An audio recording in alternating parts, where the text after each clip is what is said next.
Welcome to another episode of Fave 5 from Fans, where we explore all things favorite. I'm your host, Jamie Ray, and today we have a returning special guest who I like so much more than her dad. Oh, wait, I'm not supposed to say that. Um, I have gotten Hannah Joy Heron back to discuss our Fave 5 horror books that deserve a movie. So if you'll remember last week on episode 150, her dad, Jay Hall, and I discussed fiction books, and I specifically left horror off so I could save it just for you, one of my favorite horror authors. So for her second time, welcome back to the show, Hannah. Hey, thank you so much for having me again. I'm excited to be back. Oh, I'm excited to have you because I may have mentioned I like you a lot more than I like your dad. So I've kind of look forward to this. Yes, this is gonna be fun. I've been looking forward to it. Was it especially tough for you? It was coming up with a list of only five when I've read so many horror novels. I probably could have even done five just from this year. I mean, I've had a Oh, great wow. year of reading. Uh-huh. So it was tricky, but I think I'm sticking to my guns with what I came up with, and well, now we'll see what you think. I have no doubt that they will be amazing. So I just am listening, or because I don't get to read a lot, so I listen to mostly Audible horror. I'm listening to Zombie Bigfoot right now, and it's I guess because of de-evolution, it came up on my list, that one that your dad had basically told me Yeah, about. yeah, yeah. And so I guess it came up, and I'm like, I don't know if I want to spend a credit. And then, like a couple of weeks ago, they had a special and it was free, and I'm like, thank you. Bloop. Perfect. Yes. There we go. But anyway, it's fun. It's not the greatest epic of all time, but I've Sure. enjoyed it. So there we go. Well, But good. anyway, it would be an honorable mention on this list had I not had to already. But we know that you have an honorable mention, and you gave me a little hint beforehand that it was going to be kind of iffy, but I'm so excited to hear what it is because I want to know because you're such a good rule follower, unlike Mhm. someone, the male patriarch in your family, who will not be Mhm. named. Um, Sure. so I want to hear what your honorable mention is.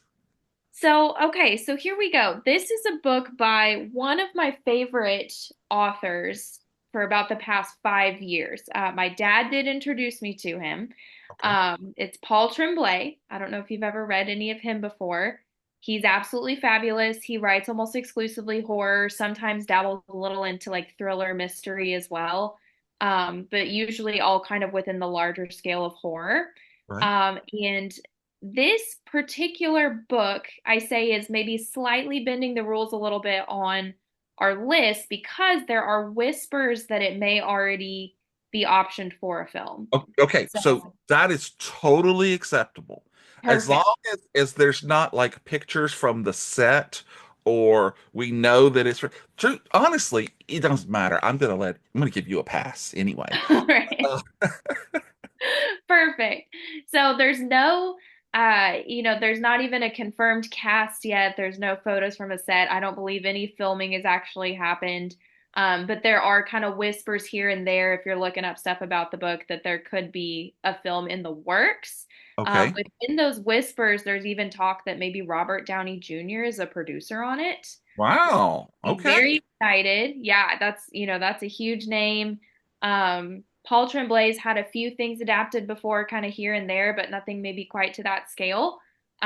So I would be excited if it's true, but I'll go ahead and give you the name of the book. It's A Head Full of Ghosts, which is my favorite. That's a Uh, great title.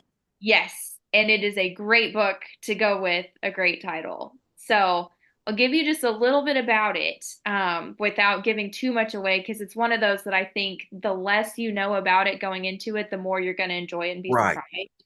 Okay. Um, but it is the story that takes place in kind of two different timelines of this woman's life. Her name is Mary, and when she was a child, her older sister started to show symptoms of acute schizophrenia. Okay. And the way that this kind of presented in her sister was kind of physically reminiscent of someone who is undergoing some kind of demonic possession, just the way that she Oh, would act. And so her family, having kind of split feelings about what she was actually going through, decided to be filmed for a reality TV show called The Possession. And okay. the way that this reality show kind of portrayed the situation really turned this family against each other. I mean, the whole production kind of turned to their demise, but it left a lot of questions of what actually happened and what was the actual experience of the family versus what was the show kind of trying to put a spin on it to make it seem like something that it wasn't. And so now Mary, all these years later as an adult, has decided to tell her story based on what she actually experienced as a child with her sister. So it Okay. goes back in time between Mary in the present telling her stories and then the actual stories from the past. So you get kind of the child perspective and her Oh, perspective as an adult. okay. And it is very, very good. It's a very like visceral, creepy kind of story, but also extremely psychological because you Mhm. have lots of questions as to what actually is happening. And you even have a little unreliability within the fact that you're hearing from a child for a lot of the story. So Oh, that adds to it as well. okay. It's absolutely wonderful. It's creepy, it's compelling, it's got great characters, it's got a great premise, and it's written really well. Paul Tremblay is a fantastic writer. And he takes these kind of complex concepts and makes them very attainable to any audience. And I think that that translates well to film. So I Okay. could see this being adapted really well. I mean, I could see it not be done justice as well because we know that sometimes that can Yeah. happen with film. But the premise is set up in such a way that I think it could make a really cool movie. And the whispers are that potentially the casting for Mary as an adult is Margaret Qualley, which I would be very excited about. Okay. She's kind of not a newer name, but she's kind of recently gotten more attention for some of the horror films that she's been in more recently. The Substance was the most recent one. Oh, okay. Is she the young Demi Moore? Yes, she Oh, is. okay. Okay. Yeah. Still haven't So seen it. I haven't seen it either. I've heard mixed reviews on Oh, some okay. people said it's a bit much. But I'm very intrigued by the concept of that one as well. But she is the one who is potentially playing Mary in the present timeline in this supposed adaptation. So Gotcha. I'm excited to see what happens with it. I hope something does. But until then, I'm just going to be lobbying that, I think this is a good one for a film for sure. They hope they don't mess it up. Yes, and please don't mess it up. That's going to be a recurring theme with all of my choices is please, whatever you do, if you do adapt this, don't mess it up, please. That's awesome. No, I like that. Who would you like to see directing it? Do you have a thought about that? I don't necessarily have a thought about who I'd like to see directing it. M. Night Shyamalan directed a different one of Paul Tremblay's books. Okay. Um, it was called Cabin at the End of the World is the name of the Oh, book. They okay. changed the film to Knock at the Cabin, I I'm believe it was. familiar with that. Yeah.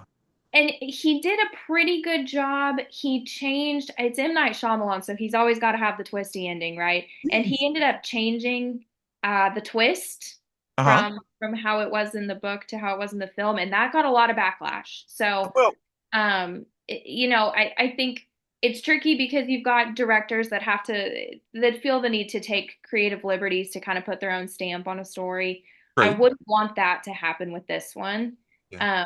But I also wouldn't want, too much of a loyal adaptation that we lose some of the value as it transfers from the written word to cinematography.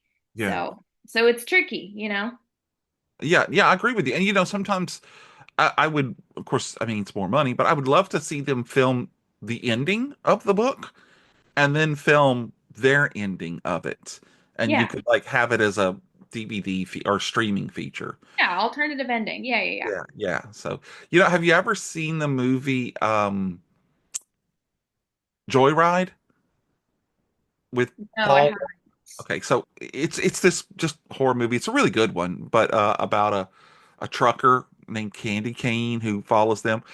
That movie, like when you get it on the DVD, about 45 minutes before the ending, they have an alternate ending. And the like it branches off and the entire rest of the movie goes a different way. And Interesting. it's really, yeah, it's really, really interesting to watch. Um, so you kind of get different appearances. They put their stamps on it different ways, but Yeah. Yeah. And I think there's something to be said for that so long as, you're giving credit where credit's due for yeah, just kind of the integrity of the story. yeah, yeah, right, right. Wow, all right, I love it. Okay, There you go. So that's my honorable mention. I know you have a couple as well. I'm curious to hear about I too. do. So the first one I already mentioned. It's De-Evolution, first-hand account of the Rainier Sasquatch Massacre by Max Brooks back in 2020. Um, kind of talked about this before. It's not necessarily the follow-up, but it is the next big novel after Max Brooks did World War Z. It's starts off about this group of, I guess you'd just call them really super woke rich people who live on this far side of Mount Rainier in this community that's totally off the grid, except it's totally on the grid in that they have everything brought in, it's all self-sufficient, and all of this stuff happens. And then Mount Rainier has a volcanic eruption, and while it's on the other side and they're not in danger from it, the lava flow blocks off their only access. And because there's so much going on the other side, the resources that they would use to get their food, to get word out, all of these things are cut off. So it's not a big deal. They're set up by themselves. They've got, solar panels. They've got all of these different things. Um, so it'd be fine and dandy if they just had to kind of wait it out, except that the eruption first causes all of the wildlife to come down from the mountain and basically crosses through their path, which is not bad. Hey, we can plan ahead. We can kill a couple of deer. We'll eat and stuff. Until the Sasquatch family that is out in the woods follows the animals and decides to stay and eat the people there. So it's a really, really interesting book. A lot of the same style that World War Z had. You've got the main character who is a sister who they're looking for. So we've got her journals. There's also interviews with like park rangers and people from the National Guard who were talking about all of the experiences of what's going on um, around it and why they didn't get to them as quick because they thought they were set up, and then the stories from it. And so I was telling your dad because this actually came up on his list of fiction books. And he and I had a very interesting discussion in that it's a found footage style movie. Mhm. And he wanted oh gosh, who did he want? He wanted some, beautiful blonde movie star to be the woman in the book. But I said Judy Greer. Are you familiar with her? I am, yes. Okay, she's got kind of that little annoying voice and whatnot. She's the sister in the audiobook. And I hated her voice, but she did such a good job, and he did such a good job of making you care about this person that I think it would be a disaster not to put her in the book, in the movie. And instead of being a straightforward found footage, I think they should literally take the format that's in the book. And so when you're reading from the the book, you see it as a movie, not as camera. There are cameras and stuff, but you see it as a regular film. Mhm. But then when you read things, the articles or the interviews with other people, then it's kind of like a documentary style. So you would kind of have to have the right person to mesh all of those things together and Yeah. give it its own like unique feel. And I think there's a lot of people out there that could do it. But I would like to see the people from uh, the Legend of Hell House LLC get it because Oh, it's a great movie. yeah, they've done a really, really great job of building that movie into its own franchise and incorporating the different styles and stuff into it. But I think this movie could really be unique, and that's why I chose it as my first honorable mention. I love that. And I love, your idea of how to film it because that would have been my first question was it's such a unique format and just all the different kind of platforms that you're reading the story through. How can that translate to film? But I think you're exactly right. I think it's the found footage combo with that kind Yeah, of documentary style. So thank you you. get the narrative and kind of the beat by beat. Right. And then while she's talking, maybe you could show some audio, I mean, some video from feeds to kind of go along. But I mean, you could just really play with it and make Yeah. it really immersive. And then the things that you could do with the website and the streaming of it later that you could really get people into it. There's so many things. I saw the other day there was a movie that The Rock did. I think it's called Red Notice with him and Ryan Reynolds and Gal Gadot. Yeah, yeah, yeah. He ends up going to a masquerade party and he hands the the guy at the door his invitation that has a QR code on it. If you pause the movie at that point and you click the QR code, it takes you to a website with a bunch of like behind the scenes footage and all of this other stuff to it. I'm like, that's the kind of thinking that coming you could do to this movie Yes, and really absolutely. elevate it. So anyway, Love so that. that's one. Well, thanks. So my other one is an honorable mention because it's a comic book series. And it's a really fun. It's been around since 1987, and it's still going strong. It's called Hack Slash, and it's written by Tim Seeley, and it was originally drawn by Stefano Caselli. And it tells the story of Cassie Hack, whose mother was a serial killer, and she is kind of like a gothed up version of Dexter, but she doesn't have a normal job. She literally goes around the country or the world killing monsters and serial killers and all of these types of things. And she ends up hooking up with a guy named Sam Hain who wears like a half mask and he's like a big huge behemoth type guy, but he's super super sweet. And they form this really interesting combination, and they're always looking out for each other. And then later on in the comics, because you could do it in the comics, they end up with Chucky, and they go up against Jason and all of these different characters. So I think it would have to be.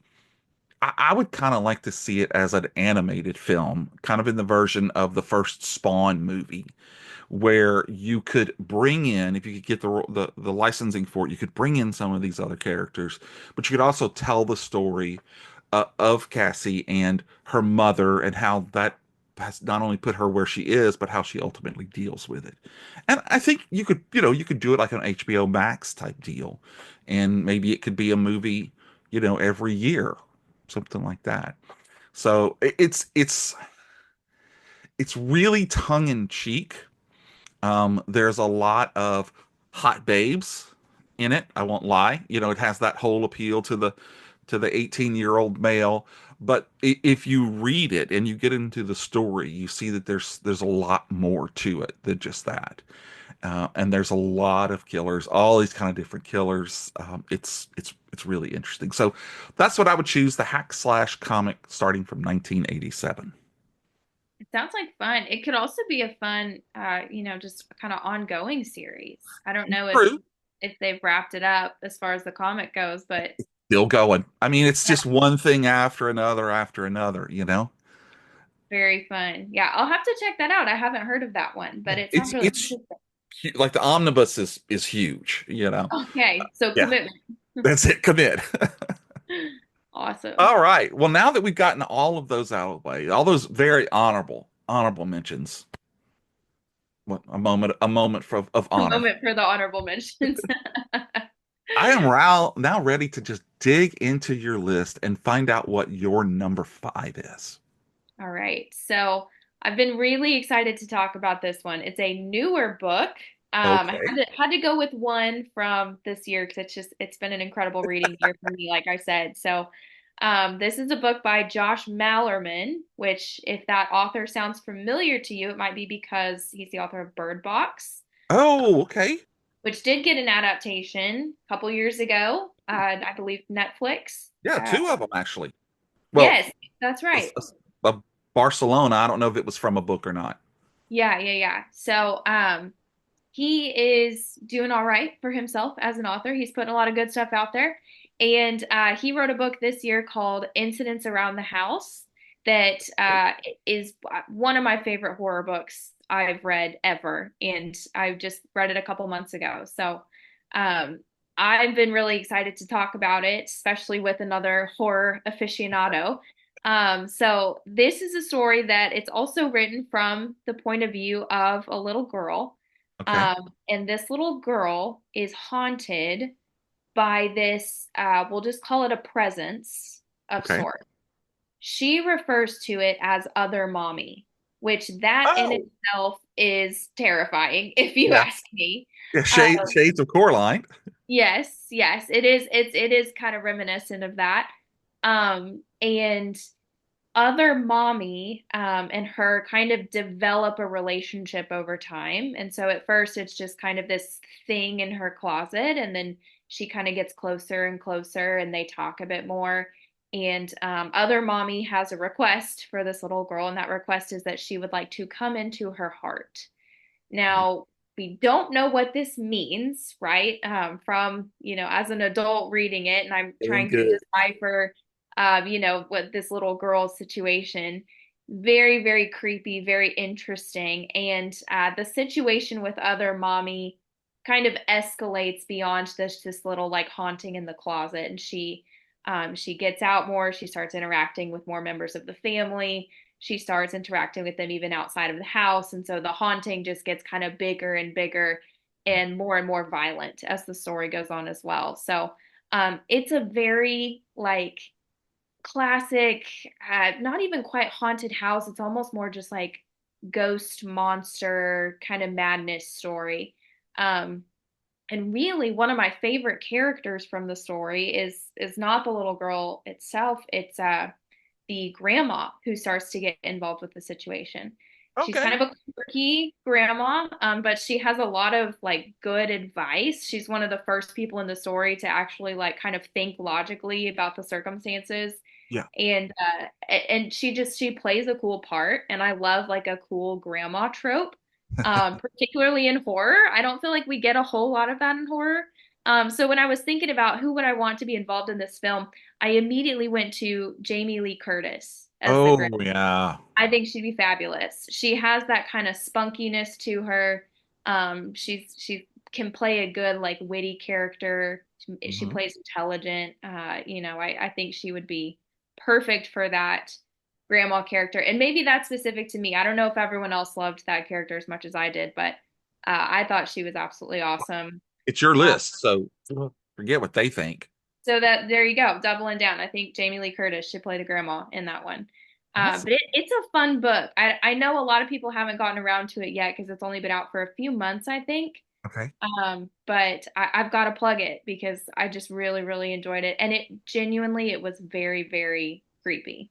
Wow, that's great. Question for you: do you read exclusively paper books or exclusively Kindle, or do you mix? What do you do? I do a mix. So I my preference is a paperback. That's always going to be my preferred method if I can get a hold of it. Okay. Sometimes with newer books, I'll just get the Kindle, or Mhm. I do Audible as well. I do audiobooks, and I get audio through my library as well because I'm running around so Yes. much these days. Sometimes audiobooks is the best I can do to be consuming at the rate that I want to be consuming Yeah, these stories. right. So I do a little bit of everything, but I really love being able to just sit down with a paperback when I can. Okay. Okay. Are you like a beach reader? Yes, Ah, okay. absolutely. Yeah. See, I love a good hardcover.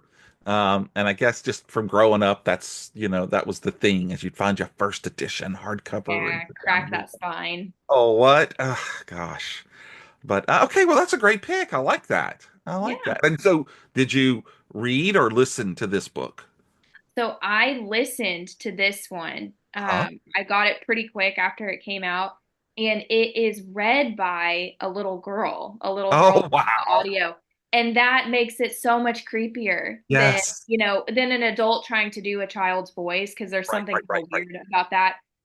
It was read by a little girl who had this really sweet, kind of almost like twinge in her voice, Uh-huh. and she would whisper when things would get, quiet and intense, and then she'd yell and get real excited when things were, I mean, it was really, really well done. So That's I'd really awesome. recommend the audiobook on this one too if you want kind of that I more will. engaging experience. I'm actually working on an episode of Fave 5 audiobooks with Cool. a guy who records audiobooks. Very So cool. that's I'm really trying to focus on the voices Yeah. and characterization. So Well, yeah, okay, this is a good one then to check out. that's awesome. I'll have to do that then. So Okay. Well, I would love to hear your number five pick. okay, well, in going back, I realized a lot of these books that I chose are older books, books that I read growing up, high school, or even younger sometimes, but that I seem to have come back and read a few times. So anyway, we're going to start off. 1987 was a very good year for horror books. I'm just going to say there's several that came out that year, but the one I decided to choose was Swan Song by Robert R. McCammon. Now, have you read some of his stuff before? I have not, but I have heard of Swan Song. Yeah, it's a real there's several books. There's another one called A Boy's Life that's kind of set in the South too, and I can remember that one reading that one when I was in high school and thinking like, oh wow, that's what the bayou is like. And even though I only lived like 70 miles from a bayou. But anyway, this one it takes place, tensions between the U.S. and the USSR end up leading to a devastating nuclear war that just leaves America in ruins. Several characters, like Josh, the young woman that they named Swan, Sister Creep, and Colonel Macklin, try to navigate this post-apocalyptic world, which we all know that's your dad's favorite genre is the Sure post-apocalyptic. is. Yep. So, Sister Creep discovers a ring with supernatural powers that leads her and others on a quest. The survivors encounters uh, challenges, including battling the demonic man with the scarlet eye. If you've ever seen the paperback, it's got a great cover and it's got that guy on it. And they face brutal groups like the Army of Excellence. But over time, Swan's mysterious abilities start to come forward and bring hope, and it even reveals a vision of a paradise. So ultimately, the group confronts the ex president who threatens global destruction with a doomsday device like he hasn't already done enough. And Swan is able to prevent the catastrophe, bringing light back to the world. And the book ends, of course, I'm spoiling it now, but I'm not going to, I won't do it for the rest. With Swan and the group going back out into the world, trying to bring, the world together and share a Coke. So it's awesome. So I really chose this one because when I was making my other list, and it's funny, your dad and I uh, uh, twinned on Lucifer's Hammer, which was another seemingly book like this, but with the horror and the spooky supernatural overtones to it. But Mhm. again, it's got that, you really have to focus on the character development when there's nothing out there in the world, to put in its way. So it's like these people have to come in and do it. So I would like to see this one done probably like in a 2 night event type deal that Okay. they don't really Yeah. do that much anymore, but they were all the rage. Um, and I'd like to see somebody like Greg Nicotero, um, who's done a bunch of Stephen King stuff. Um, Okay. you know, like have kind of like the feel like The Stand would have to it. Yeah. And Swan, I'm not really sure, but if I could pluck somebody out, I would, as strange as this is, I would pluck Jewel from like the early 90s and make her to be Swan. Just Okay. because, it's just, I don't know, that's just, I guess when I was reading it, like the second time around, that's what kind of got cemented into my head. A lot of the other ones I can't really, I guess, think of, but I would like to see Jewel from the 90s to play the Okay. main character. So, anyway, I that's love going to that. be my number five. If you ever have a chance, this one and A Boy's Life are great, excellent reads, and they're both in paperbacks. There you go. There you- Perfect. I'm What more sold. could you want? I love Well, it. why don't you sell me on your number four? Okay, so my number five was a very, very recent read. My Mhm. number four is going to be throwing it back to 1979, Ooh, which was before my time, but not before my reading time, because that's the thing about books is you can go back to whenever you want. right. And it is a Stephen King. Surprise, Okay, surprise. I had to at least have one. that's it. Um, Yeah. he's my favorite, and so Oh, I chose. wait, let me see. Let me see. Um, is it its own novel or is it part of a one of the multiple books? It's its own novel. I'll give you another hint. You want one more hint? One more hint. It is one of the novels that was originally published under his pseudonym, Richard Oh, The Bachman. Long Walk. Yes, Yes. got Oh my God, it. that was on my short list. No way. Yes, Oh yes. my gosh, that's so exciting. This is my favorite Stephen King book, full disclosure. Really? Yes, which is interesting, I know, because it's very different than It some of is. the other stuff. But I think there's something so compelling about the storytelling style. Hmm. And even though it's older and there's some things that maybe haven't stood the test of time so much, I absolutely love just the storytelling in this book. Yes, Just a little bit about it, for those who haven't read The Long Walk, which you should. you should. Um, it's a dystopian horror novel. So it takes place in a period of time where there's this walking contest, for lack of, better terms. And basically, all the participants enter into this walking contest where they're essentially walking to the death. So they are just going to walk until they literally cannot walk anymore. And then that will be the end of their life. And it's whoever's the last one standing wins it all. Eternal glory, whatever they want for the rest of their life. And you get the sense that this is taking place in this world where there's a lot of destitution. And so a lot of people have turned to this contest because they have no other option. They're financially destitute. They're out of options, in any other capacity. This is just kind of what they have to do to survive. And if they don't survive, then that's one less mouth that has to be fed. That's Right. the kind of world that this is taking place in. So very, very dystopian. But what you get, and the reason I love the storytelling so much, is you get these different perspectives from these teenage boys who have entered into this walk from all different walks of life and all different, places around.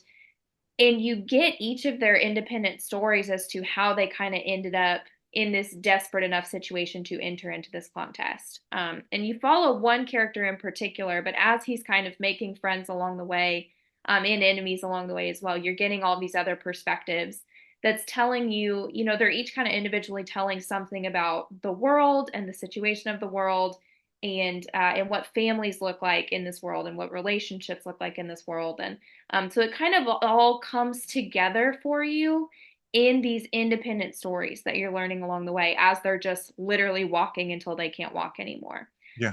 Um, I think this could be such an interesting film or maybe even series, Okay. because I think each story could be its own episode, even. Right.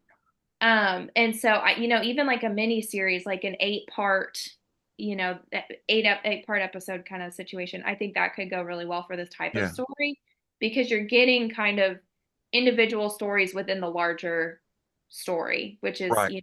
what you want for a series. So I think that could be interesting. I, and I kept trying to think of like a particular production company or director that I think could do it justice.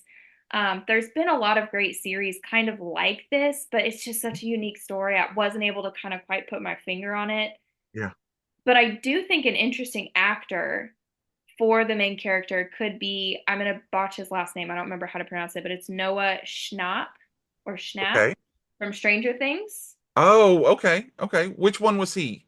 He's the main boy. He's Oh, okay. Will. Will. Yes. Okay. Yeah. Okay. I think he could be great for the Yeah. main character in this. He's about the right age now. He may be a little bit older actually, But but he plays it. he Yeah. plays that age really well, and he has that kind of just like innocence to Yeah. him, but still strong. Right. And I think that's perfect for this character. And if I'm not mistaken, the boys. First of all the contestants are young teenage boys, right? Yes. Yeah, Yeah. there's an age range. I don't remember exactly, but I think they're all under 20. Right. And they're all male. So Yes. I would assume, would you shake up the gender and let it be co-ed? I would like to see that. Yeah. Yeah. Okay. Yeah, I Good. would like to see that because I think, if you were going to make it take place in the 70s, maybe it would still make sense to only have boys. But if you were going to modernize it, let's let girls walk to the death too. Yeah, exactly. And literally, they like literally walk their feet off. If I'm not, Yeah. I read this book. I had an uncle who lent it to me, and he had this book, and he had the Bachman version of The Running Man as well. Oh, And, interesting. Yeah. yeah, and I remember thinking these two, and I'm just going to throw this out here because maybe this could be season two. These could be set in the same world, You know what? You're right. two different TV shows. Yeah. So I don't know. And the Edgar Wright is doing The Running Man right now. And Yes, I'd heard hopefully from the novel, not from that lovable thing that Arnold Schwarzenegger was that. in. Yeah. Well, and they did Hulu a couple years ago did Castle Rock. I don't know if you watched Mhm. any of Castle Rock, and it was um they were kind of standalone stories, but they were very heavily inspired by different characters and situations within Stephen King novels. And you could almost do something like that, like if you wanted to just play with these worlds, you could even kind Yeah. of like escalate it to something like that, come up with even more stories that Mhm. could happen within these scenarios. So, Yeah. You um, know what it makes me think of is Yellow Jackets. yes, that Yellow that Jackets that is so good. production team or whatever, they have really picked they did an amazing job of picking kids and adults and the two Yeah. versions of them, but more so that you really get into what's happening here. Is it real? Is it in their heads? Is it something else? What is it? And I could definitely see them taking this novel and, like you Yeah. said, turning it into a series. That's an excellent choice. Well, thank you. I'm glad Yep. you think so. I definitely thought so. I hope I get to see it at some point. My Right. favorite thing. There's I'll something I'll very you know magical. I'll call Steven and well I'll wait till after the episode. Yeah, I'll yeah, call. yeah. Call him later. He's a fan of the show. Yeah, right, right, right. I'm sure he'll listen in and be like, "Oh, Oh, you're right. you Why know. haven't we adapted that one?" Yeah, of Yeah, course. and then maybe I could convince him to do Rage, which was kind of one of the never talked about Bachman books that Yeah, yeah, he has, which is just, and I could understand why it couldn't be made into a movie or anything nowadays. But back in the time, I mean, it was scary. yeah. Now I don't know what's scarier, the fact that it's everyday life to some people, or I don't know. Anyway, don't want to get off of that. That's an excellent choice. I really, really Thank dig you. that. You're Good. welcome. I'm glad. All right. Bringing it, Well, man. yeah, I got to do it. So, okay. Well, let's hear about your number four. Well, my number four goes back to 1986. It was, and I didn't impose this rule on myself for the other one, just the fiction books. I tried to choose books that weren't a series of books. I broke Okay. that rule already, but whatever. It's my Rules show. are, yeah, yeah. I just muted him when he had any arguments against it. It was great. Perfect. Um, But I would pick Necroscope by Brian Lumley. Okay. With the fact that how the Mayfair witches and the vampire Lestat are so hot right now, Yeah. um, you could come back and really do vampires justice. And these vampires are just they're so different. Now, have you read this series or these books? I No. have not, no. So basically, it tells the story about Harry, a gifted English schoolboy who goes through this strange experiences. The things start happening to him, like he all of a sudden has these math skills, like he's like a brilliant mathematician when he's at school, or other times when he's at other places, he gets into it because he's picked on. Like he gets into a fight and he's able to just like whip everybody's butts. He grows up later on and gets married to a lovely lady named Brenda, who learns through their interaction that he can communicate with the dead.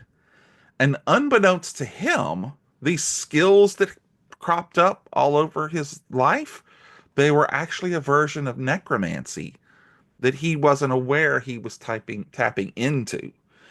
And there's this whole thing about this vampire who is buried in like a frozen tundra type deal, and he has to go to Russia because his stepfather is there, who's trying to figure out how to capitalize on that.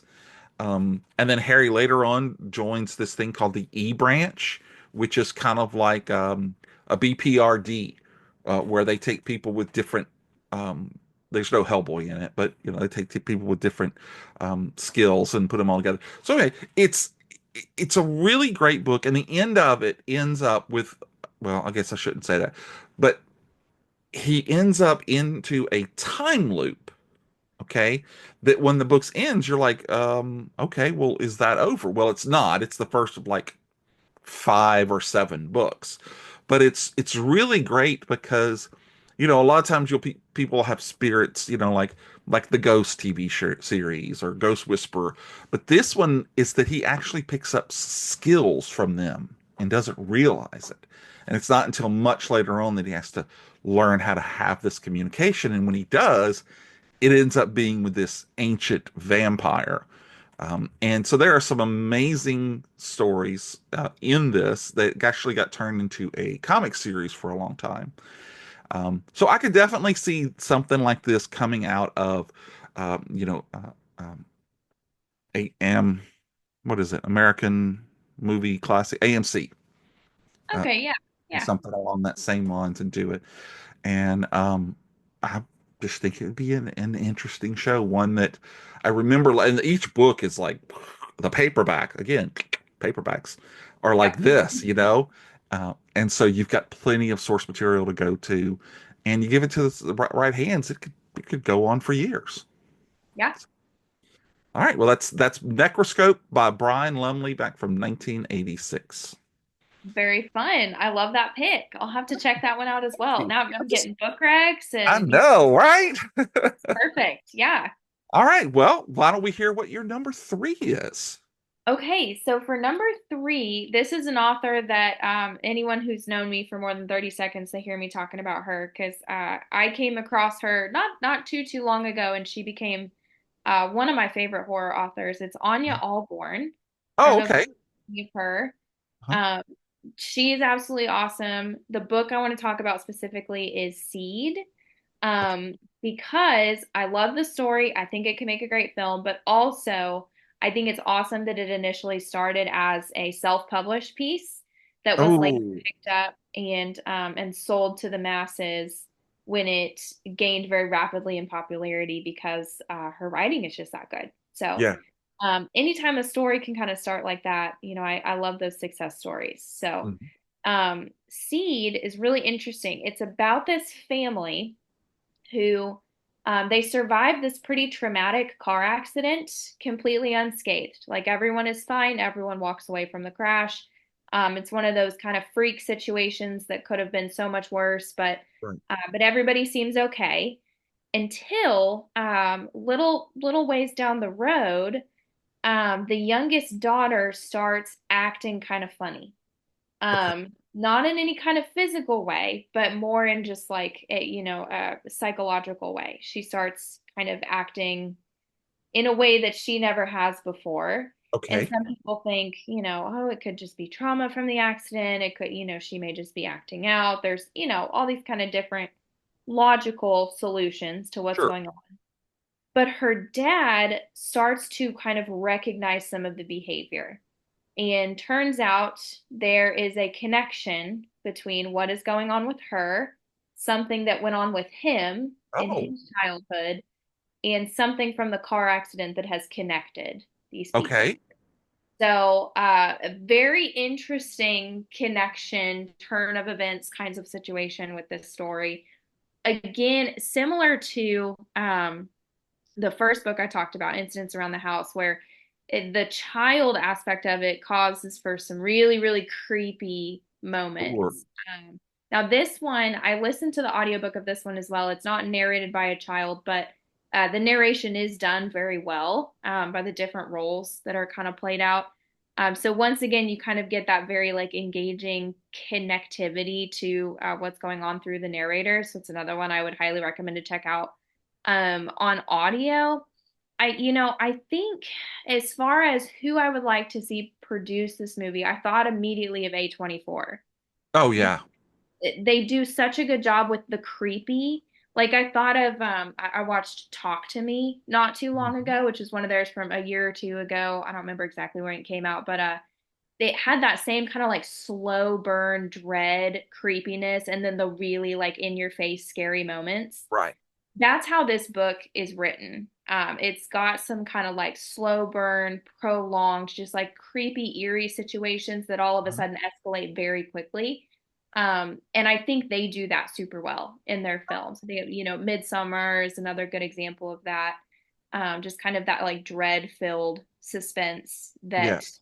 leads to a very, very scary, moment. So that's Wow. how this book is. And so I think they could do a good job with the film. And it's called Seed. Called Seed, yes. Okay. SED. So the dad has planted a seed into the child unknowingly. Oh, Yeah. dig that. Yes. Okay. It's a Okay. fun story. And by fun, I mean very creepy. So you have this thing about young girls being subjected to these horrendous. I need to talk to your dad. I just And until you said that, I didn't even notice the connection there. But yeah, three out of the four that I've talked about so far have had child yeah, characters. you get a little giddy when you talk about them. There's something about little There is the girls innocence. it just adds so much to the creepiness. When you put adults in the same situation, it doesn't carry the same weight. No, no. Even the older Uh, kids, you yeah, know. and even like, The Long Walk is about teenagers and it's just different. Yeah. But yeah, something about children in horror, I think is particularly creepy. Yeah. No, I agree with you. 100. That's why Poltergeist has been Yeah, a yeah, phenomenon exactly. and always has been. Yeah. So many of them, so many other ones too. But that's something I meant to say when you were talking about the long walk is that the thing about the kids in walking is it's not really a contest against each other. They don't really have to break down into fights and stabbing each other at night and poisoning people. It's really just about themselves. They're against themselves and how long they can last. And I Yeah, think that's kind of creepy too. definitely, definitely. Again, they're great pick. I really enjoyed that one. So, all Absolutely. right, Seed. We'll have to check that one out. Yes, yeah, please do. Let me know what you think. I will. I will.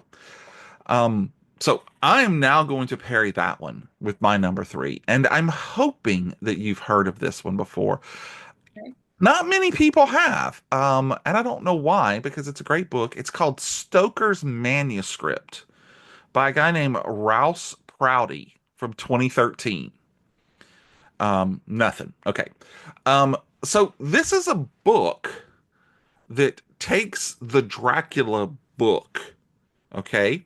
And there's this guy who works in this, super exclusive bookstore, and someone basically comes to him with the original draft of the book, which has chapters in the beginning and in the end that weren't in the published book.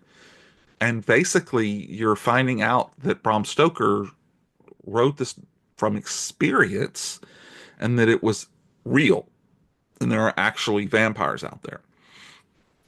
So it's really cool. It's set at turn of the century 1800s. Um, and it's in that really kind of cool, what you would call, I mean, not steampunk, but that era. It takes place in St. Louis when Tesla and the world fair is going on, and actually there's part of that has to deal with dealing with vampires. And even though all of his loved ones are telling him not to, he journeys back to his childhood home in Romania to hand deliver the manuscript to a mysterious buyer. Um, when he gets there, spoiler, he uncovers a chilling truth that surpasses his wildest nightmare, one that could potentially rekindle a centuries old family feud and spell doom for humanity. And I don't have to tell you, you can guess who the mysterious buyer is. So it's fun because it takes something that we have all considered fiction based Mhm. on reality, and you find out that it is real, that not just was there a Vlad the Impaler but there were real vampires. And it's so fun. So I would think somebody like you, and I know myself, who really love books, who old bookstores are like our meccas, you go through Yeah. and smell them and stuff. Um, that's the kind of bookstore that this guy works at. And it was a fun read. I did read that one. I've actually read it twice. The hardcover, is the thing that I love. But I will tell you, you could find a copy of it to read Stoker's manuscript by Royce Prouty, excuse me, Yeah, Royce. I'm gonna have to check that out. I love Dracula. Um, I teach the original Dracula in one of my classes, so I oh, geek out over all that stuff. yeah. So I'm surprised I haven't picked this one up yet, Oh, but I'm gonna have to. well, I'll look. I may have a second copy, and if I do, I'll send it to you. Oh, please do. I would Let me love make a that. note. Okay. Well, in the meantime, why don't we stop right there for a minute and let's talk about what's going on in Hannah's life right now. Obviously, you're getting ready for Christmas. We can I see that am. lovely Christmas tree. What gave me away? So that's your family Christmas tree there, right? Yes, yeah. This is one of three. This is our fun tree. It has all our fun family ornaments on it. So we are gearing up for the holidays around here. It's been a busy season. So Uh-huh. we're ready for a little bit of a break. I've been teaching like crazy. Taught three classes this semester on top of writing and on top of my full-time job as well. So we're ready to slow down a little bit and enjoy I the bet. holidays. Yeah. So So are you breaking until the new year? After, like, or how does that work? What kind of, when do you come back and when do you leave again? yeah, yeah. So I will be done with this semester after next week. Okay. So we have this week off for Thanksgiving. Next week will be kind of our like finals, and then I will be off until mid-January. Oh, wow. So I get some, I'll be working my day job still, but I'll have my evenings free to start outlining my next project, starting to get geared up to start writing again. Got to take a little That's what break. I'm talking about. Yeah, so I'm excited. I've got some ideas cooking. I'm ready to kind of sit down, outline them, get a writing schedule planned, and then, slowly kind of reintegrate the teaching and hopefully just kind of fall into a little bit of a new rhythm in the new year. So I'm excited. It should be. That sounds amazing. I know that there are some percolating things going on up there, and you just need the time to get them out, babe. I mean, Yes. I'm Yeah. ready. You know. Yeah. There's a lot that's been cooking and I've been kind of itching at, wanting to start getting these things down and I just haven't had the energy that they really need. Yeah. So I can feel once everything kind of slows down, we kind of hit the holidays, hit a slower season at work, and be able to finally kind of get everything outlined, and then Uh-huh. it's just hitting the ground running. So I can't And wait. and and you're still doing the next great read. Yeah, yeah, we're still doing the next great read. That has been so much fun. We've had some fun episodes this Yeah, year. I've been I've really heard several of them. good, good. Yeah, I've been really happy with that, and just how our listeners have responded. It's been so much fun. So, and for me, at the end of the day, I tell my dad this all the time. I'm like, hey, I'm reading anyways. Like I'm constantly consuming. And I'm talking about it to other people, so why not Um, record it? so yeah, so it's like if I'm making people listen to listen to me talk about what I'm reading anyways, might as well record it for the masses. So, and it's such a fun thing for us to get to do together too, me and my Yeah, dad. We just enjoy that time. We're both always talking about our books to each other anyway. So it's yeah, been fun, recording that and talking with our guests that we get to bring on and stuff like that too. So right. it's a Yeah. great time. And speaking of guests, he told me about how S.A. Barnes gifted y'all with, well, or strong armed from the way I heard the story, uh, with copies of her new book. And he was super excited to dive into that one. So I think that's probably some of the stuff he's going to be doing in his downtime. Yes, he and I both. She is absolutely awesome. We love Yeah. having her on anytime, and gosh, her stuff is so much fun. Yeah. Yeah. I got the not the most current one, with the one before that one. And I Okay. just have to sit down and read it. So Yeah. looking forward to it. Well, that's great. Anything else going on? Man, not much else. I mean, other than that, we're Sounds just like enough. yeah, it's plenty. I've got, travels mixed in. I've got three crazy dogs I'm always keeping up with. So, life stays fun, life stays busy. But Yeah. looking forward to the next thing. That's awesome. Well, we can't wait to hear what it's going to be. Yeah, me too. The series of things it could be at this point. It's time to Yeah. No. project and it. All right. Well, I think then we're good. I talk about myself enough. Why don't we find out what your penultimate choice is? Whoa. All right. So, this is a really fun one. I just love talking about this book in general, but the more I was thinking about what an adaptation could look like, the more excited I got. So, Yeah. the book is Nestlings by Nat Cassidy. Have you Okay. heard this book? I've heard of this book because I remember thinking, because there's a book called They Nest, that they turned Yes. into a horror movie like a while back, and I was thinking, was that? But it wasn't. So anyway, I'm sorry. Please continue. So unrelated, but I will say this about Nat Cassidy. He is often inspired by classic horror for his Okay. books. So this book is loosely inspired by Rosemary's Baby, Oh, which I okay. love. Another one of my favorites. But there are plenty of adaptations of Rosemary's Baby. He has a book called Mary that's loosely inspired by Stephen King's Carrie. Oh, Um, okay. so he kind of takes large concepts from classic horror and then turns it into something kind of uniquely his.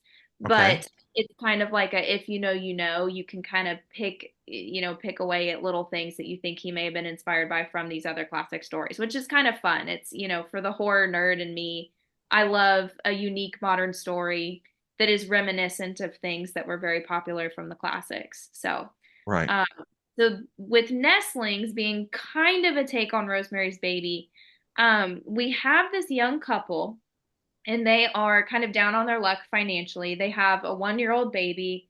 The wife is paralyzed from the waist down, and so she's in a wheelchair with a new baby. It's just a hard situation. And they somehow win a housing lottery and they win this very upscale New York City apartment in this like gorgeous, very glamorous historic building. It's a living situation that under any other circumstances they could not have afforded, they could not have kept up with, but they win it in this lottery. And so they don't do a whole lot of research and they just move right in, Well, um, sure. right? As anyone would. However, this building has a pretty quirky history that we start to learn about through some weird interactions with neighbors and the doorman and just kind of people lingering around the building, people in the courtyard. We're getting bits and pieces of information about maybe this, housing lottery situation is not as fabulous as it sounds.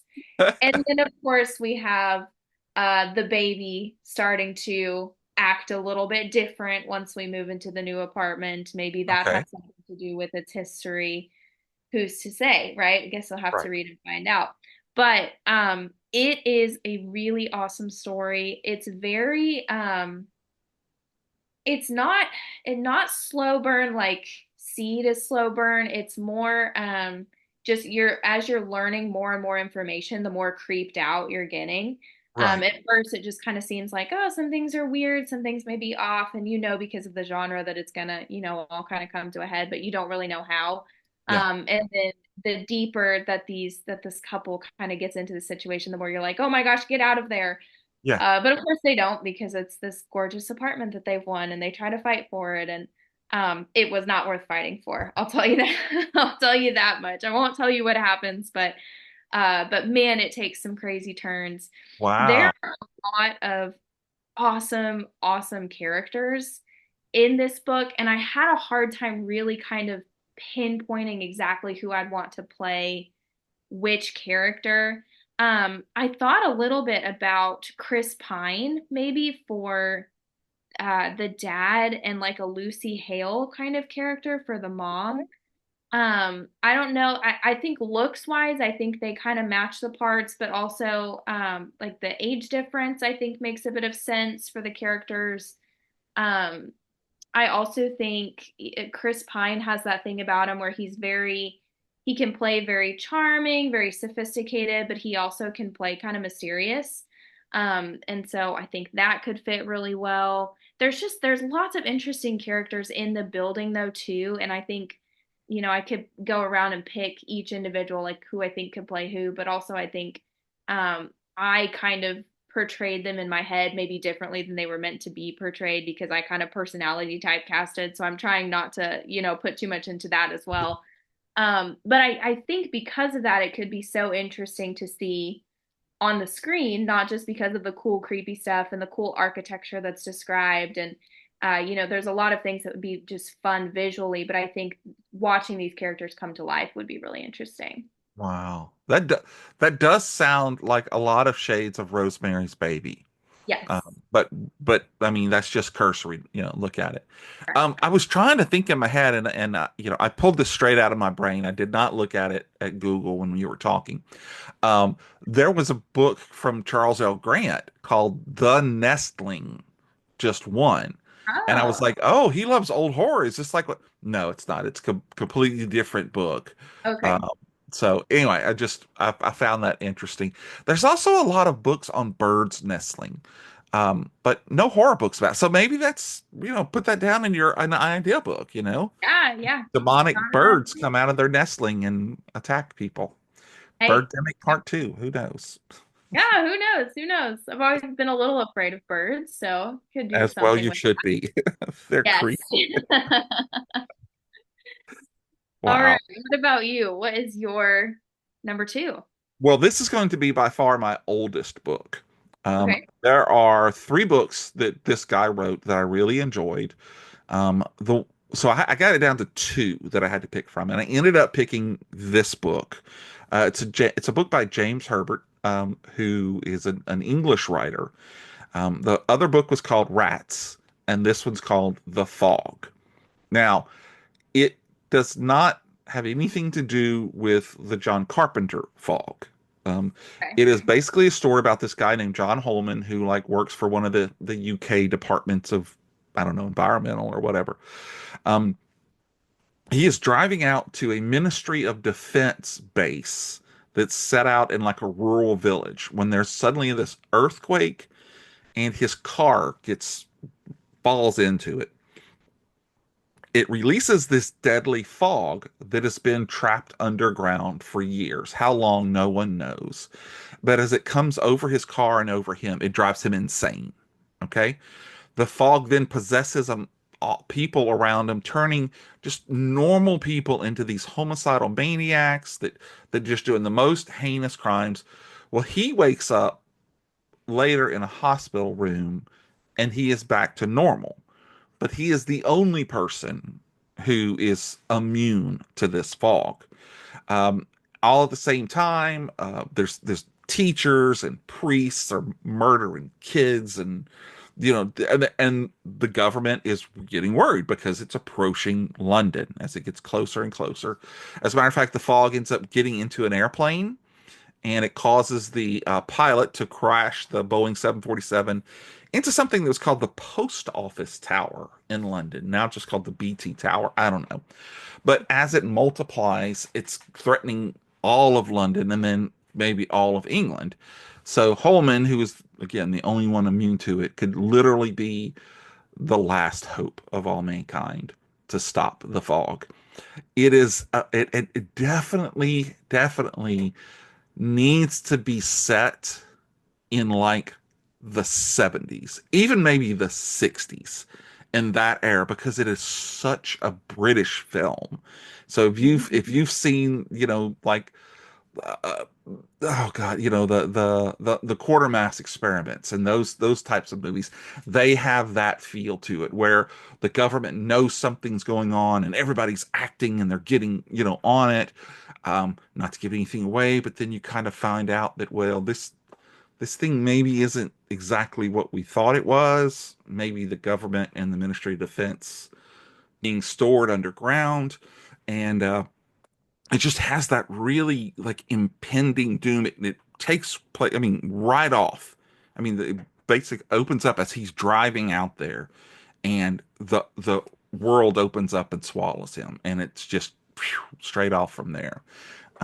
So it would be a fun book I mean, to transfer into the a movie probably done back in the 70s. It would have that great feel. It'd be almost impossible to make it feel like that Yeah. doing it today. I'm sure that it could be because there's some amazing people out there making movies. So I don't know who it would be. I would almost like to see this made in black and white, except for the fact of the way that the the fog it has this orange yellow like almost mustard gas feel to it that is really described to a T in this book. So that would make me want to see it in color. So I don't know. I'm all over the place with this book, but I love it. It's got this really great cover to it. I'm going to scan all of the books that I have and put them, on the notes in ours. And this one is going to be fun. I'll probably throw rats on there too because it's a lot of fun. But you probably never heard of this book. I don't know if you've ever heard of this guy, but it's they're quick reads because they're not Brian Lumley, but they're a lot of fun. So it's called The Exactly. Fog from 1975. Okay, that one sounds very atmospherically interesting. Like It I really, can picture it as you're describing it. I can picture how some of these things could be conveyed in film. I think it could be really fun. I do too. I do too. I could even see somebody like um, Clive Barker doing Ooh, it, but not okay. doing it in the bloody way that he did like Rawhead Rex and Yeah. Hellraiser.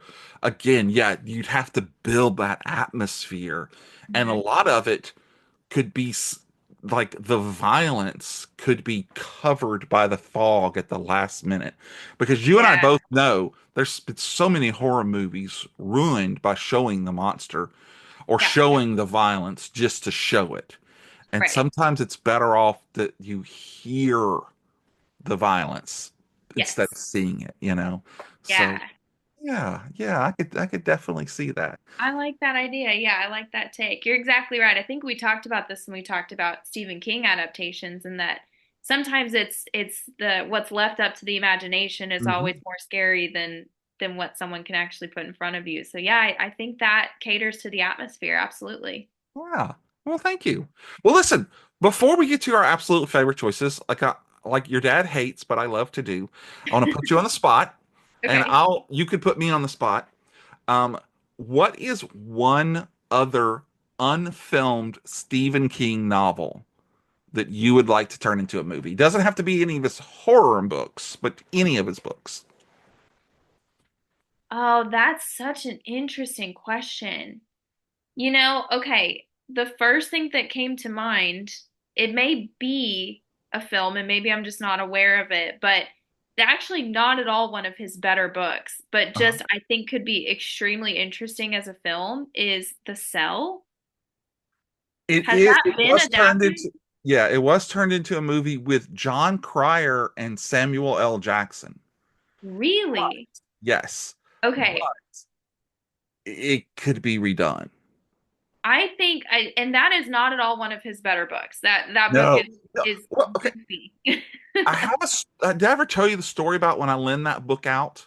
Uh-uh. Okay. I literally have a post-it note at the after the part where they're in the woods at the big lodge, Uh-huh. and okay, after that happens, before they kind of go back out into humanity, I'll put a post-it note and it says, anything that you read past here is on you. Because it's a nice, cool idea. And it was one of the first times I'd ever heard of someone using, coming across the phone to do it Yeah. and doing it in a way, well, okay, well, the people who are on the phone get 100% messed up. And if Hmm. you were next to them, it only messes you up 80%. And if you were across from them, Yeah. but heard something, that was very well thought out. Yeah. But the ending, oh my, oh yeah. I But yeah, know. I'm almost positive that that is an adaptation of it with Okay, Cryer I'm gonna and have to Sam. check that out. Yeah. It's one of his more just like bizarre stories. Uh-huh. And so I think the reason it immediately came to mind was I was like, I would just like to see what a director would do with that. Yeah. Yeah. Um, so So, okay. So if I had to do a Stephen King, I would like to see From a Buick 8. And I I don't know why, but that book it always comes to mind because it was so just I don't know if atmospheric is the right word, maybe more environmental because mm, the characters, the state troopers, the garage that had it in, all of those things, they just literally seep off the page as I was yeah, reading it. I And love I that. don't even 100% remember what the story is, but I know that there's like a time travel thing that has to do with it and whatnot. I just remember thinking, man, this would be so cool to see. And again, it would have to be something that's like set in the 60s, Mhm. but you could do it where it's set in present time and then, told in a lot of flashback. Yeah, And Frank Darabont would have to do it as far as I'm concerned. yeah, of But course. all right, so pick somebody and throw it on me and I'll name one. All right. Um, let's see. Hmm. Hmm. Um, Koontz? Saul? Koontz. Let's Koontz? do Koontz. Okay. Okay. Koontz. One Koontz that you would Uh, like to see as a film. well, honestly, they can't do it because Okay. I would want to see the second Odd Thomas novel, um, Okay. or Yeah. even the third one, Brother Odd. The Hmm. second one was I can't remember what it's called. Forever, not Forever Odd. Anyway, the second one is really cool because have you read it? No, I No. haven't. I've Did you read the read? original Odd Thomas, but I didn't read any of the others. So after the events of that first one, he ends up being drawn out into the desert where Okay. there is a casino hotel that burned down. And so obviously there is a lot of dead souls out there, Yeah. and he has to go there to, not to give anything. He has to. He's drawn out there to serve a purpose. Okay, Mhm. and it's so bleak, especially knowing how the last. I cried. I wept at the end of Odd Thomas the book. Not a lot of films. I mean, not a lot of books have done that to me. That one Yeah. and The Art of Racing in the Rain. Oh, So that's yeah, such a you good know. book. Yeah. But I would love to. But yeah, Anton Yelchin Okay. embodied Odd Thomas. He did such an amazing job in that movie. It would break my heart to see somebody else do it. I Yeah. mean, I couldn't see anybody else do it. So I couldn't count that one. Um, so I think I would probably choose to do. Um, there's a book called, I think it's called Powder or something like that, but it's about this guy who has, he's a complete albinoism, uh, Okay. uh, and he can't go out in the sun. And he's forced to go out to save someone. Because Kuntz is really great about writing sequential stories that take place. They feel like real time, you know, Yeah. and that's what this one's like. I Yeah. have to go back and find the name of it. So that would probably be the one I would choose then. I love that. Yeah, I love that about Kuntz is, so many of his books only take place in like 24 hours Mhm. and you feel like you're following it beat by beat Yes. and yet you keep flipping the pages. Yeah, yeah. Just Well, I that. chose life expectancy on the one with your dad, and he does that there, and he does it in 5 unique days. Yeah. And again, it's not like you feel the passage of time, Mhm. even though it's like 10, 15, 20 years in this guy's life, because it's like another day. It just opens up, and then there's that day, and that's it. Yeah. And then you go forward. So no, you're right. How about you? Do you have a Kuntz that you would like to see? I would like to see Intensity, Oh, Red Intensity. well, wait. Do you know that that has been a movie? No way. Yes. Oh my Oh gosh. my gosh, I will that's have to such good find that news. for you. It was a USA movie, and it was a Okay. two-part. And John McGintley, who played the uh the really mean doctor on Scrubs, the Oh, comedy, okay. Yeah. he's the killer. No He's the way. guy. Yes. And Oh this my was gosh, I'm gonna done have to like find this. 90s or 2000s, but it Okay. was for a TV movie. It was really done well. Really? And I got to meet him. Well, I'm sorry. He was at a con, and I was stuck at my table, and I was like, I have got to go over there because I'm sure everybody's getting scrub stuff signed or whatever. Yeah. And I wanted to go see, tell him how much I enjoyed it. And he ended up leaving early, and I never, Oh, shoot. yeah. But no, that's a great Okay, I'm gonna story. have to find that film then Yeah. because that would be so like exciting to see Yes. in film. That book, I probably read it in a day, maybe Oh, two. yeah. I You couldn't put blew. it down. No, you can't because the second one chapter ends, you're left with the cliffhanger and you've got to get to the next one. I mean, it's just so And that intense. the female protagonist is just, Just, oh my God, I rooted for her so because she she's finally so escaped, and then she's like, crap, I can't leave, and goes awesome. back. Oh, it's so good, It's so good. so good. That's one of, yeah, that's probably my favorite Dean Koontz book. That's a Just great one. so Yeah, good. yeah. I would of course you've got so many things to read. I would tell you to read the second and third uh Odd Thomas books. Okay. They're good. No offense. After that, they do kind of tend to. The third one is called Brother Odd. He is in a Mhm. monastery, and Okay. there's a couple of there's like a dead nun and a dead priest, but there's also a new type of monster that's it's hard to explain. But Okay. after that one, it kind of like in the fifth book, he like takes a gun and has to like I don't know. He goes up against a nuclear terrorist or something. It's just you know. So Yeah, anyway, love the guy. Love the guy. Don't for get me sure. wrong. For sure. But, Yeah. all right. All right. So, okay. Not enough fiddle faddle around. I am now ready to hear your absolute favorite choice of books from the horror genre that deserve the Hollywood treatment. All right. Lay it So on. this book is from 2021, so not too old, just a Oh, few years ago. It's by Catriona Ward, okay. who is not a big name author Mm-mm. necessarily, I haven't but heard of it. this is one of my favorite horror books ever.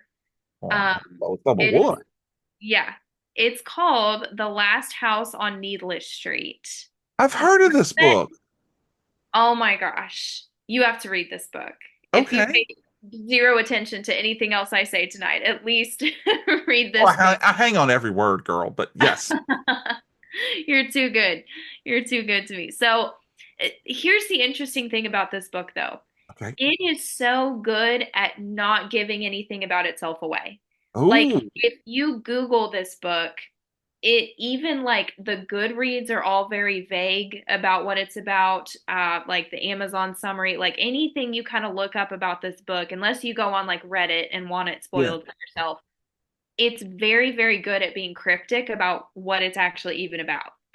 Okay. So that in itself made me want to read it because I'm like, what's all this secrecy about, you know? Yeah. And now to honor that, I'm not going to give too much away about what it's about Only exactly. fair. Only fair. I went into this book blind and absolutely loved my experience with it, so I want others to be able to do the same. Okay. I will tell you, I'll give you a taste. Okay. There is a serial killer, Okay. there is kidnapping, Okay. murder, Mm-hmm. there Serial. is a scary house with a scary history. Is it the last house on the end of a street? The last house on Needless Street, if you Uh, will. okay. And that is literally all I'm willing to tell you about Oh, all right. the premise. It's one of the most twisty, turny books I think I've ever read. I will tell you, the second I thought I knew what was going on, something new was introduced and I had no idea what was going on. And Wow. that happened multiple times. Um, Really? and, not to toot my own horn, but I've read a lot. I'm pretty good at figuring and picking apart things at this point. But this book got me. It, Wow. it's really, High really good. praise. I would say, as far as I don't know about who I'd want to direct it, who I'd want to produce it. I do have an idea of the, so there's two main characters essentially. There's a man and a woman.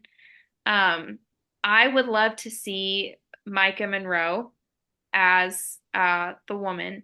Micah Monroe was just in Longlegs, which Oh, got, still haven't seen that. oh my gosh, you I haven't? know. You have No. to. Oh my gosh, you have to. One of the best horror films of the last decade. I will put my name on that. It was absolutely fantastic. She is fantastic. There you go. I All love right. to see it. There you Yes. Perfect. Thank you. You will not be sorry. go. All right. And for the guy, I would love to see, I love him, James McAvoy. Oh yeah. He's so good at playing a creepy character. He's good at playing kind of a multifaceted character. He can kind of flip that switch. Oh, he would be Oh, fantastic in this. brilliant split. Oh my God. Brilliant, absolutely brilliant. And I haven't seen uh Speak No Evil, I think is what it was Oh, called. okay. Came Yeah. out a couple months ago. I haven't seen that yet, but I've heard he was great in that as I didn't well. know it had come out yet. Yeah, It's so creepy September. looking. Yes, yes, looked very, very creepy. It sounded great. And he got raving reviews, but I don't, yeah, I haven't gotten around to see it yet. But I love him in that kind of role, though. Yeah. Yeah. The way he transformed into the monster, Oh my uh, gosh. God, it was, I mean, and there's no CGI. There's nothing. Mm, That's just him pumping his own body up and make crazy. it, what was he called? The Horde? Yeah, I think it was the Horde. Yeah. It was just, God, it was crazy. So, so cool. And all of the different mean, he played 20 some odd different people within that movie and just would just kind of flip into different oh, he's fantastic. I mean, y'all know I love him. I rave about him. He's Yeah. just Yeah. so, since he's one of my favorites and this is one of my favorites, I got to see him There in you this. go. And Mr. Heron's okay with that? I mean, Oh he's yeah. perfectly okay. Is he He's on right your there list? with me. Yeah. Yes, of course. Okay. All right. All right. Yeah, I got one of those too. And Yeah. I've never actually met Salma, but I'm just saying if she does, But it's if you ever gonna do, be there number you go. one. There you There go. you go. Number one. There you go. You're set.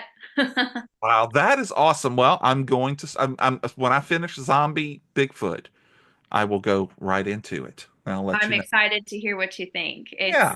Get ready for a wild ride, but Okay. I'm down with it.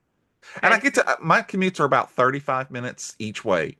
So perfect. it's a perfect listening, sometimes I'll sit in my car for just a couple more minutes, Yeah, but most of the time, I can get out. So it's a good digging chat. it, girl. All right, well, Love I'm going it. to give you one chance to pick what my number one ultimate favorite, and I'll have to tell you, it's a cheat, but it could not be an honorable mention because all other books aside, this is the one that I want to see.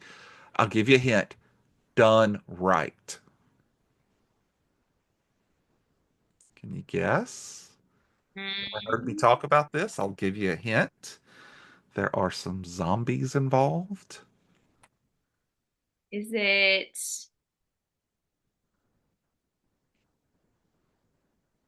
the World War Z? Yes, I knew you'd get it. So, yes, it is a huge cheat because factually, there is a movie that is called World War Z, Right. and it has Max Brooks attached to it Yeah. by name only. Hmm. Now, I don't know that have you read this book? I have. Okay. Yes. Have you listened to the unabridged audio version? No, I have Okay. not. So I would task you now. This can go a little bit farther down your list, but it's on Audible, and you Okay. can but you have to make sure to find the unabridged Ultimate Edition. Okay. Okay, it is just the perfect book to be turned into a long-running series Yeah. because the way that Max Brooks turns those interviews into, I don't know, episodes in your head. It's not just a news story or not just a documentary or he tells you their whole story. No, I'm sorry. He allows the person to tell you Yeah. their story, and it's Yeah. so great. And that's why it broke my heart when I went to the movie theaters and saw World War Z, and when it was over, went, "What the hell was that?" Yeah.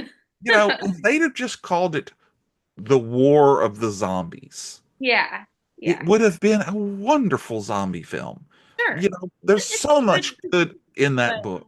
I mean, that movie. But to say it was World War Z is just an affront to Max Brooks. Now, I'm sure Max cashed the check, and oh, sure. so bravo to him.